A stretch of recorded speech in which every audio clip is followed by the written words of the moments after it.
de Muay Thai au Skarbowski Gym. De la démonstration de Kyokushinkai, Monsieur Pascal Lopéo. Et voilà, on va démarrer et reprendre avec le karaté Kyokushinkai. On a eu un autre karaté un petit peu plus tôt, karaté Shoto. Ouais. Kyokushinkai, si on prend dans le MMA, ce serait Georges Saint-Pierre par exemple. C'est un karaté beaucoup plus offensif. Il faut savoir que c'est la variante la plus populaire du karaté, hein, avec un nombre faramineux de pratiquants, 12 millions de pratiquants dans le monde. Donc là, c'est vraiment focus sur le combat. Très efficace en self-défense, avec une grosse partie renforcement du corps. On le voit avec les épreuves de résistance à travers les coups, mais aussi les épreuves de casse, comme casse passive avec de la glace ou des briques, et toutes les autres épreuves de force et de renforcement musculaire qu'on peut avoir dans la discipline. Ouais. Près de 40 ans que Karaté Bushido couvre cet événement pour rendre hommage et démocratiser les différents arts martiaux, toutes les disciplines, qu'elles soient sur les compétitions, les combats ou non. Là on est sur du kata, donc des répétitions à vide. Totalement, des répétitions sur des mouvements basiques et des mouvements enseignés au sein de toutes les écoles de karaté. Donc le seiken, le coup droit, le maegeri, le coup de pied frontal. Et on a tous les autres coups comme mawashi, kakatogeri, c'est des termes qu'on emploie souvent au karaté pour désigner les cibles et les parties du corps avec lesquelles on frappe. Champion de France, champion d'Europe, champion du monde. 4e dan de Kyokushinkai.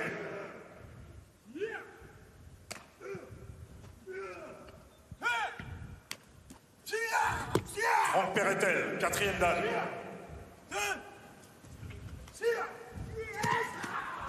On est vraiment sur des explosions de force à des endroits très précis.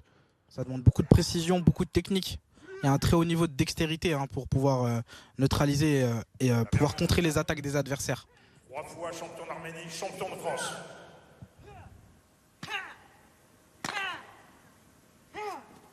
On voit avec ces exercices de casse. Sylvie Dabagom, vice-championne d'Europe. On a des beaux palmarès qui s'exercent devant nous. La France est une belle nation de karaté. On a eu beaucoup de karatékas qui ont eu beaucoup de succès dans des compétitions nationales et internationales, bien sûr. C'est vrai que la qualité de la formation française sur les sports pieds-poings qui est reconnue mondialement. Hein. Totalement, on a un savoir-faire français qu'on reconnaît un peu partout. On a eu de grands boxeurs, de grands kickboxers, de très grands pratiquants de Muay Thai. Et dans toutes les disciplines de striking, donc de percussion, on a des Français qui ont su briller à l'étranger et dans le monde globalement.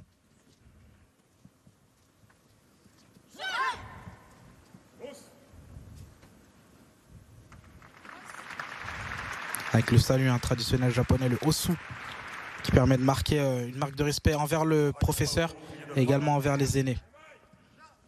Alors là, on est sur du trail, sur des PAO géants.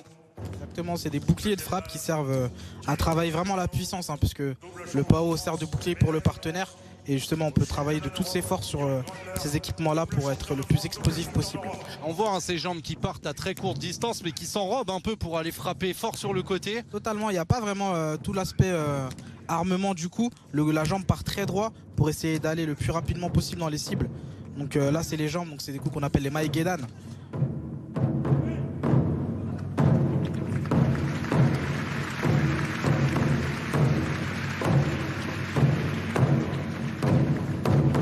Démonstration de combat. Antonio Tusso. Et David Arotonian. Antonio Tusso, top 16 mondial. Là, une opposition entre deux pratiquants. Voilà, ces frappes au torse, très courte distance, là ils y vont, c'est mi-chemin avec le sparring. Totalement, et là on a des taïkos, on le rappelle, qu'on a vu un peu plus tôt dans la soirée. Donc les tambours qui permettent de rythmer le combat.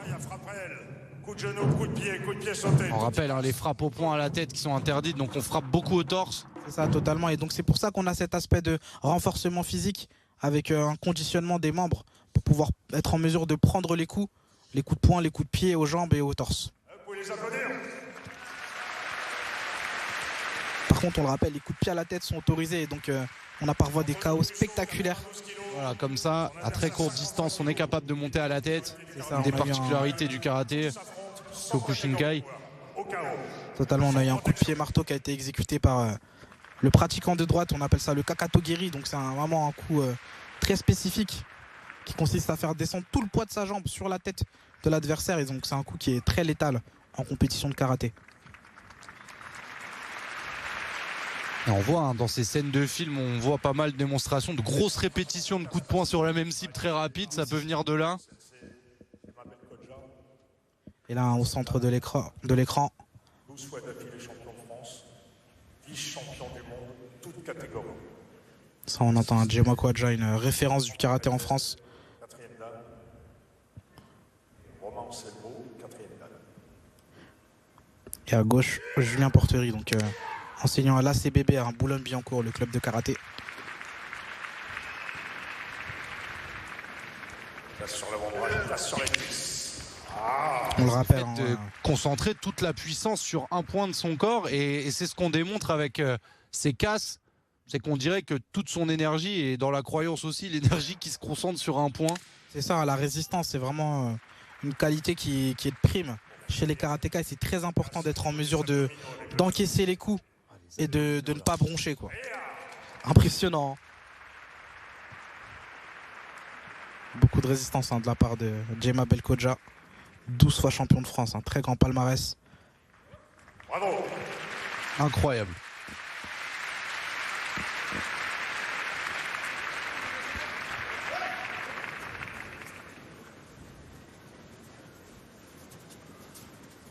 Donc, comme je vous le disais, une discipline très pratiquée partout dans le monde. 12 millions de pratiquants un peu partout. C'est vraiment la variante du karaté la plus utilisée. Et c'est celle qu'on peut voir aussi d'ailleurs dans d'autres arts martiaux des transitions, comme le MMA. Casse de 3 pains de glace. Oula. Alors là on va arriver sur le très sérieux, les blocs de glace. C'est ça, on va voir. Instructeur à la CDB, le club, M. Jacques Legré, 7e. Il y a toujours le club de Boulogne-Billancourt. Il va nous tenter un coup de pied retourné, je pense.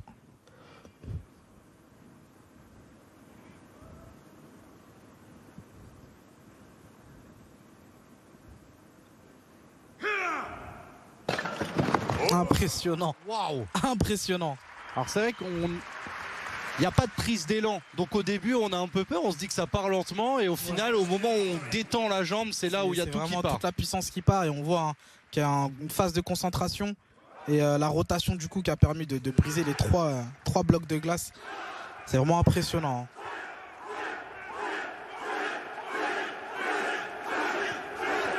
Ça c'est le travail qu'on a lors des entraînements de karaté avec beaucoup de répétitions de coups. Merci également à Johannes de Coster, expert 5e dan, également présent. On voit des questions dans le chat de la chaîne Twitch RMC Sport sur l'explication de pourquoi le coup de coude 12-6, c'est-à-dire vertical du haut vers le bas est interdit en MMA. C'est parce que on peut casser un bloc de glace de cette façon. Ouais, totalement. Donc appliqué à on va dire une boîte crânienne, c'est pas forcément très rassurant, on a préféré l'interdire. Et au-delà de ça, en fait, il y a aussi l'aspect dangerosité au niveau des orifices, puisque le coup de coude descendant au niveau de l'œil, c'est vraiment très dangereux pour l'intégrité d'un combattant.